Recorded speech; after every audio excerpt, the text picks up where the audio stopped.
We're here doing Silhouette Radio, and this segment is going to focus on youth and positivity. A lot of times we share the story of women and how they are empowered, but we don't really hear the voices of our young people. So today's segment is extremely important for you to tune into and see what those that are advocating for the youth and the youth themselves are having to say. Before we get into this segment, I have to go ahead and shout out our sponsors because without our sponsors, we wouldn't be here. So I want to send a warm thank you to 305 Plastic Surgery, Bright Plastic Surgery, New Life Plastic Surgery, and Vixen Plastic Surgery in Miami, Florida. We also want to go ahead and shout out Nurse Practitioner Constance. If you need your FMLA or short-term disability, make sure you go ahead and check out First Class Recovery in Miami, Florida. And we wouldn't be the Silhouettes if we didn't have sponsors in Dominican Republic. We want to go ahead and thank Isla Beauty in Dominican Republic. We also are thanking Island Barbies. And a warm, warm, warm thank you to Dr. Felix Almanza. So we're here today interviewing the beautiful Miss Delecia B. Davis. How are you? Good, I'm amazing. Can you please go ahead and formally introduce yourself? We know that you're an award-winning author. You have your master's in education, but there's so much more about you that, I wouldn't even do justice. Thank you.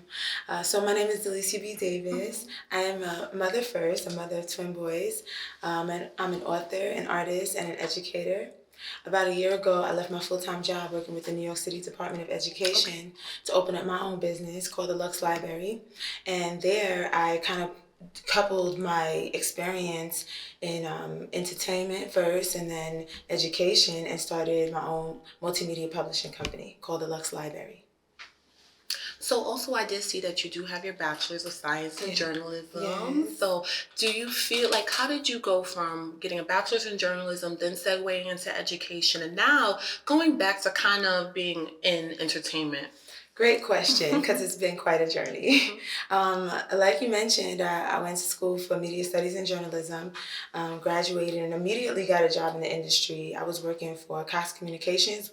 They own all the network stations in the country, and I was doing advertising and marketing and really learned how the business really made money.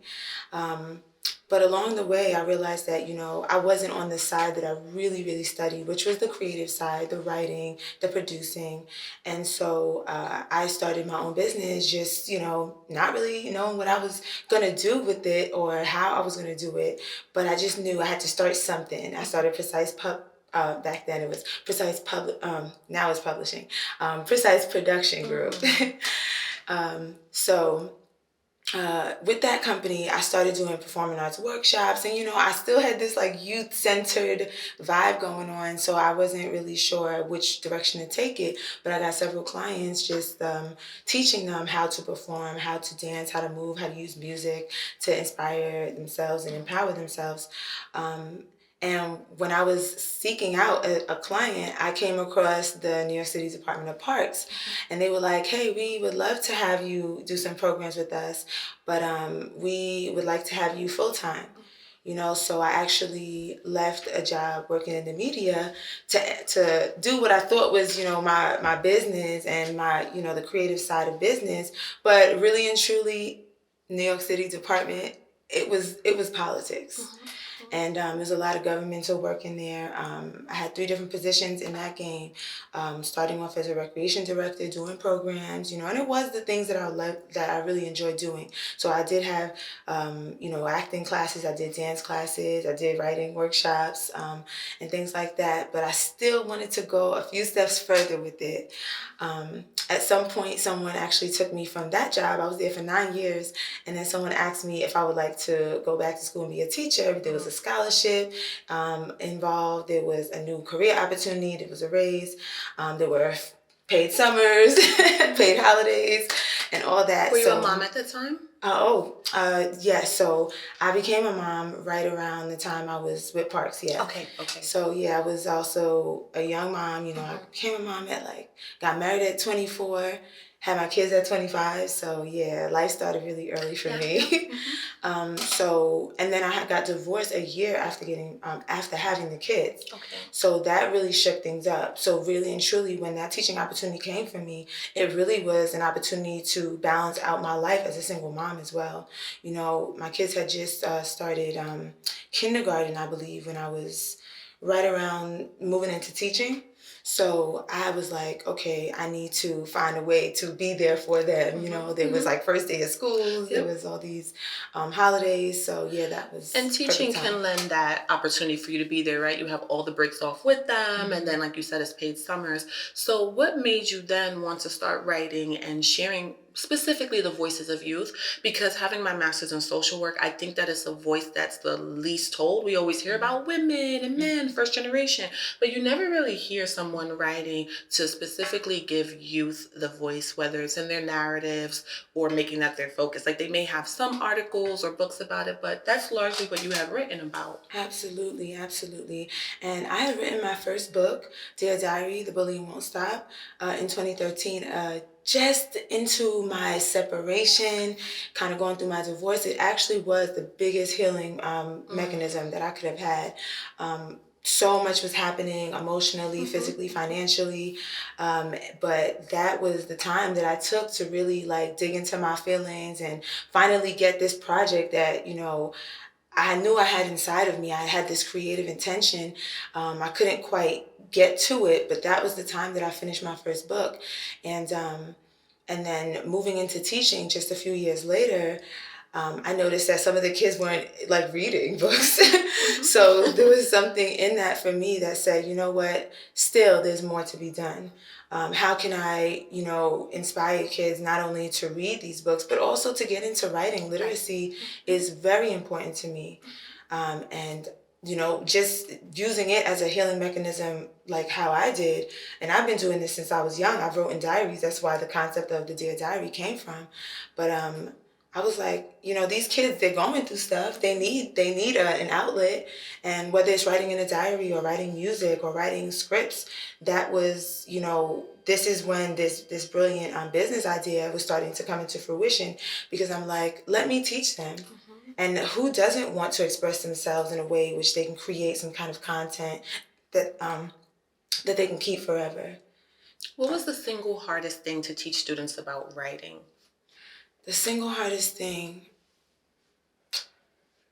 to teach kids about writing was that it was important, that they needed it. Yeah. Like, it's so hard for me. I've had the opportunity of working with students in New York City public school, helping them to get to college. And by the time they got to their senior year and we're teaching them how to write their college essay and express themselves, this thing that I noticed with a lot of students was that they did not know how to get to the point, and they didn't know how to summarize their big picture and flow and write precisely and concisely. It was a lot of and I'm like, okay, what's the big picture? So, I really like that you were working with children a lot younger and teaching them that one, their voice is important. Two, writing helps you advocate for yourself, because in everything you do, even if it's just sending an email to try to get an opportunity or find out about a scholarship, right? What is the first thing someone sees sometimes from you? They don't see you, they see your email, and that is written. So I think that's so empowering. Can you talk more about how your book lent to help healing? Yes, absolutely. And everything that you said really speaks to me.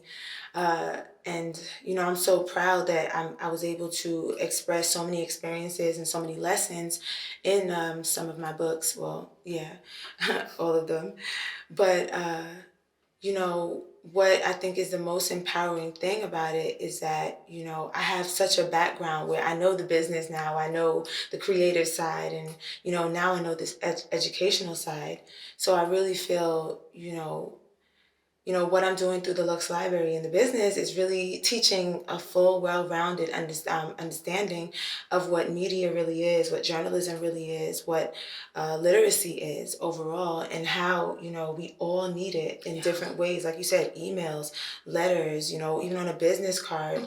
We have a magazine club where the kids are learning how to create titles, captions, summarizing into that, short blurb, and then actually writing articles, doing interviews.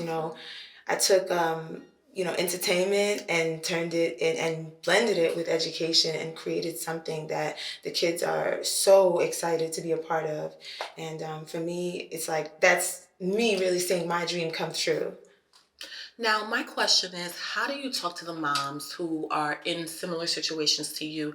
They're single mothers, they are juggling a job, and they have passions but they're not willing or able to at the time to walk away completely from their job. Or right now they're doing it, but it's not making them enough money. What is your advice to them? Let's see, because when I made this very quick decision, I really didn't have a full-fledged plan. I didn't have a full-fledged plan, so, you know, I don't want to say, I feel like the first thing I should be saying is create a plan. But you know what? For the most part, that plan was inside of me. And I think I just knew I had to just take the first step and just make a decision for yourself that you're going to change your life, whatever it takes. And that's what I did last summer when I was thinking about taking that leap of faith. At the end of that paid summer, I was like, I heard from different people, oh, you can't do that. You don't have a plan. You don't have a team. You don't have a husband. I'm like, but I got God. I got a great family, a very supportive family. They've been there for me from day one with my kids, with the husband and without, and, they really encouraged me. And even seeing my parents, they've been together like 42 years, and just seeing how they grinded it out in this country when they came here. They had a plan just to win. And, we didn't know every step of the way how we was going to do it, but we just knew we was going to get closer to that goal every step and every day. So I think the first thing is just decide, okay, if I'm going to do this, there is going to be some hard times.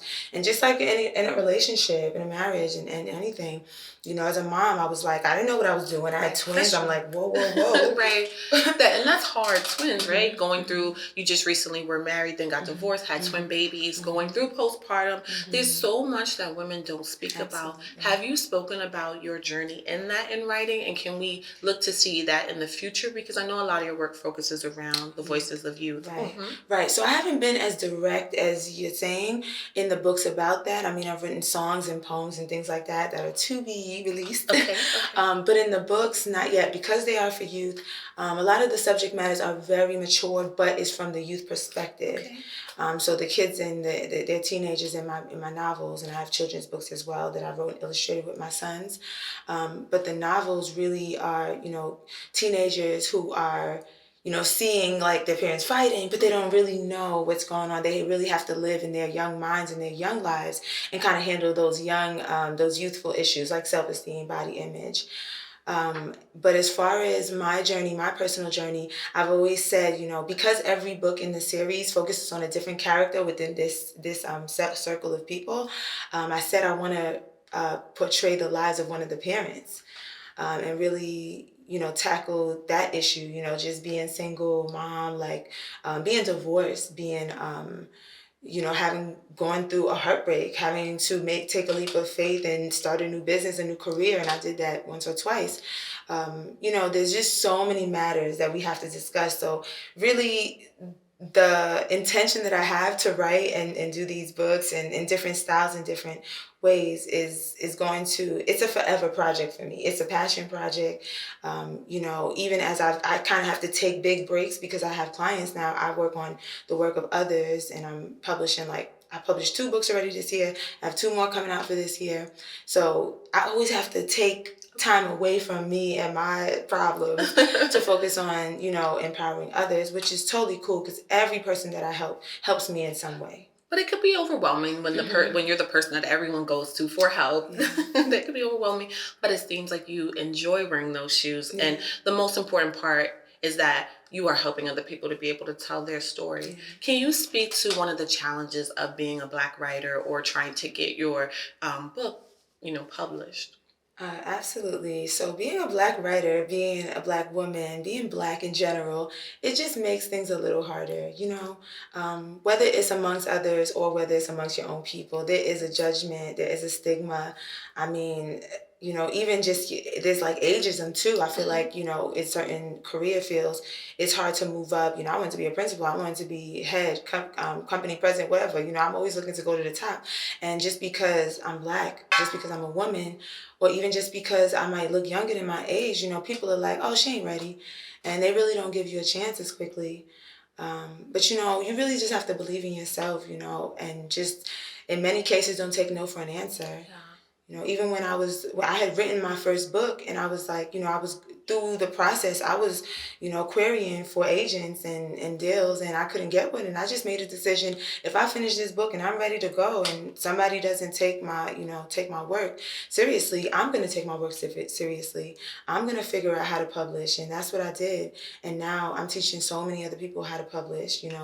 And self-publishing is quite a feat, because everybody, because I studied it, a lot of people try to self-publish, and I'm really letting them know there is a process, there is a template, there is, a right way to do it, like anything else. There's basically an art to it. And that's what I empower authors and creators to find at the Love's Library. That's so amazing. And I think that people think when you go to college that you have to use your degree directly. Mm-hmm. But when you listen to what you're saying, you are using your degree. You have a master's of education. You're teaching people, but you're teaching them to do something that's a lot more empowering for both you and them, and it's freedom. So can you talk about the freedom that came with becoming an author? Yes. So upon publishing the first book, I had my full-time jobs back then, my first and second book. And, I think, going back to another question you asked about taking that leap, I think that putting out those books and realizing the empowerment, the opportunity, I could go to an event and sell 1,000 books in one day. Just knowing that's possible, I think that really showed me that, wow, entrepreneurship, there's something else on the other side of a job. There's something else at the other side of me creating something from scratch, for me using my, creativity, my mind, my experiences for something great and something good, and also sharing it. There was something, like I told you, something was boiling inside of me. And I wasn't able to quite put my finger on what it is or how I was going to do it, but I was already doing it. Just living in your truth and in your passion really, and trusting God, of course, really could take you all the way to the top. Like I said, I didn't have a very clear plan. I was literally trying something new each and every day until something hit, until I got that first contract. And then I was like, ooh, okay. Just like when I wrote that first book, I was like, ooh, I'm onto something. That bullying thing was big back then, and it still is, 10 years later. Mm-hmm. So I was like, I'm onto something. Now I got to keep going. I got to reach more people. That's what it's all about. Once you find something that you love, you just start sharing it. And the more people you share it with, if you're doing something good, it's gonna blossom. It is so true.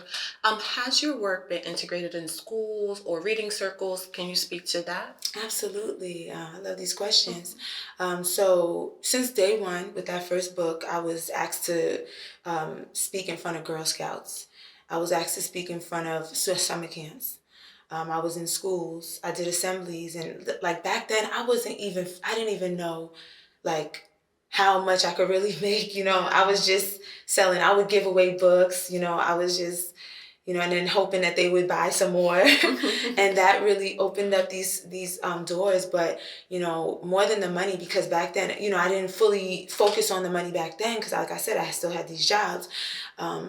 I was really seeing the difference I was making. I was finding kids. I would talk with a group of kids, and they would be sharing for the first time ever that they were abused, that they were raped, that, they were not committing suicide, but considering suicide.